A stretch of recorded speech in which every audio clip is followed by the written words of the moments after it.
Hi, welcome to Prime Recap. A newspaper writer is sent to the Bermuda Triangle to do a story on this enigmatic place. However, a bizarre little adventure awaits him. Today we will recap the story of the movie, Gulliver's Travels, from 2010. Gulliver works as a mail carrier for a newspaper in New York City. In another week of work, the clumsy employee will need to do some interviews to hire a new helper to help him with the company's tasks.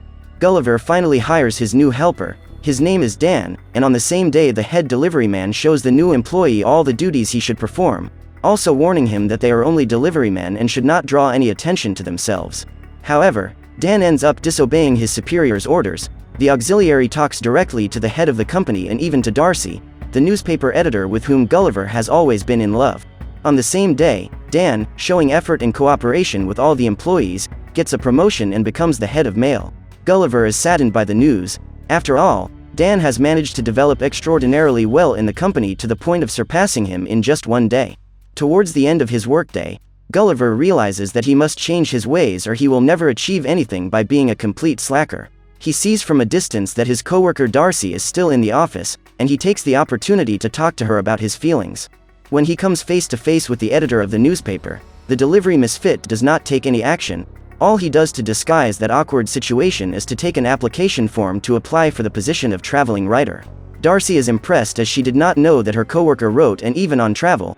The woman looks forward to receiving some of Gulliver's travel articles the next day. In order to impress her, Gulliver simply confirms that he will bring an article written by himself from a trip he made to Mexico some time ago. At home, the misfit delivery man realizes that he has gotten himself into a serious problem because he has never traveled and even less knows how to write an article on this subject. So Gulliver ends up having the brilliant idea of copying articles from other journalistic sites and pasting them into his article.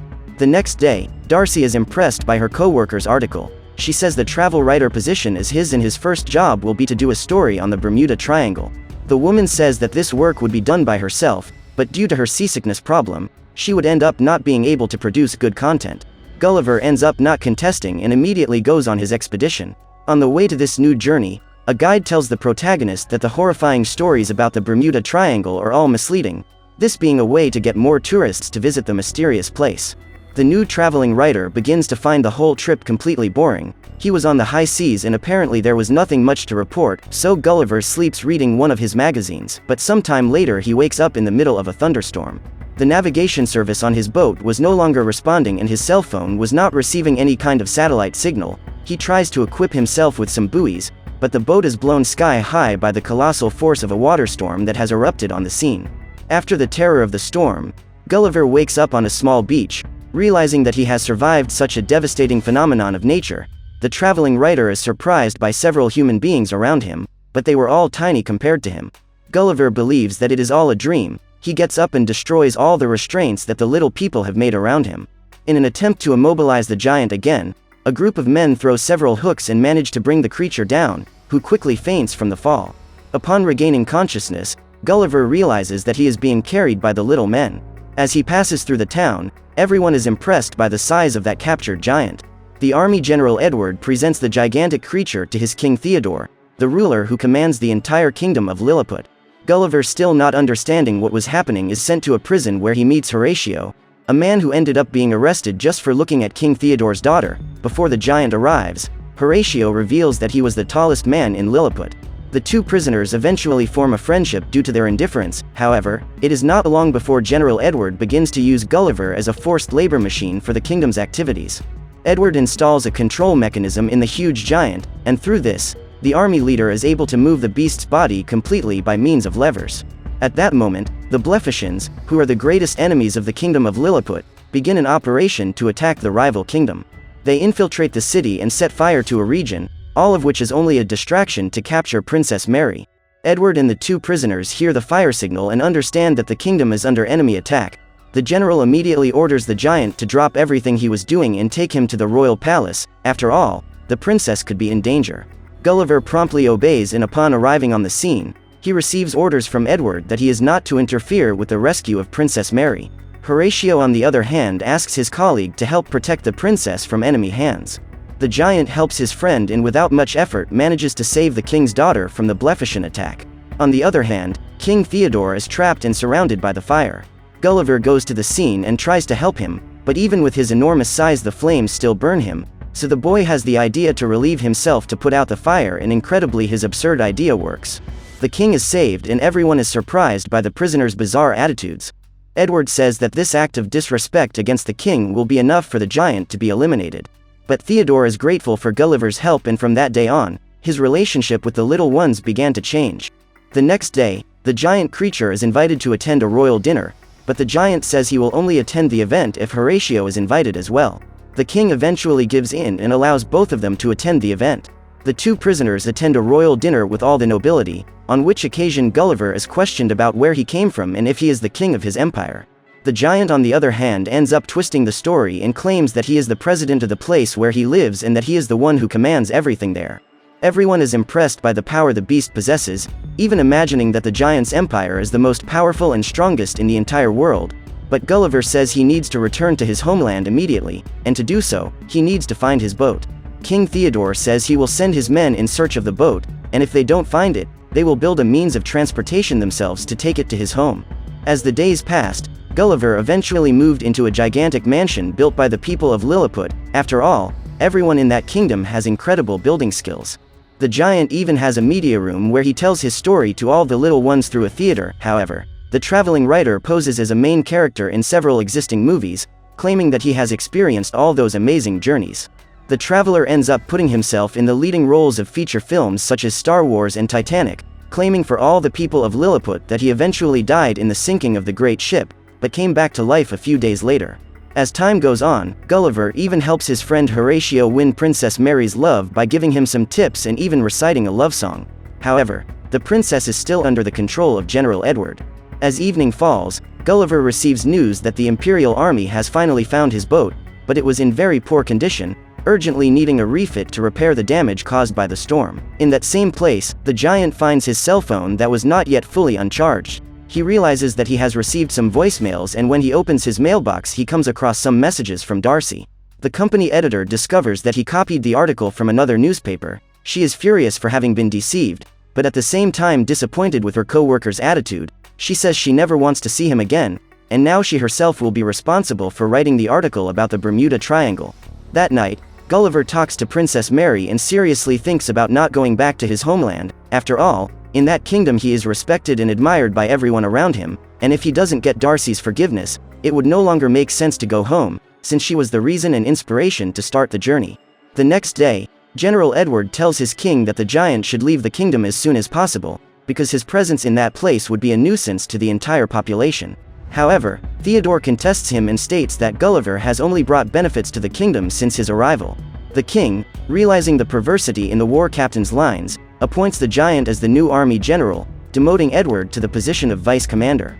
So, as an act of rebellion and revenge for what had happened, the former general sneakily deactivates all the kingdom's means of defense, leaving the enemy troops free to carry out an attack at any time. All sentry towers, cannons, and projectile launchers are immediately hidden on the seabed.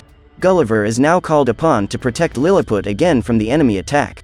The giant enters the water and slowly approaches the enemy ships. He tells the Liliputians that they don't need to engage in mortal combat and that they could avoid any kind of confrontation if they would just leave. The giant then begins to pretend that it is fighting its enemies, but the opponents do not agree to simply run away. The ships take position and fire several cannonballs in the giant creature's direction. Conversely, the shots, upon coming into contact with Gulliver's body, are sent back to the ships, causing a wave of chaos and destruction over the Liliputians, as Lilliput celebrates their great victory over their rivals. Gulliver feels that he is the strongest being in the whole place and lets the power go to his head. Through that colossal combat, the giant took all the enemy ships to the Allied lands, in order to make the Liliputians prisoners in those lands. Days go by and the whole kingdom begins to live in an era of peace and tranquility, not caring about wars or confrontations. The buildings also gradually evolve with the giant writer's ideals.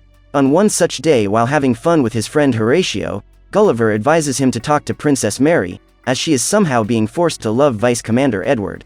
The giant completes, warning that if Horatio doesn't take some action, he will fall into the haunting friendship zone.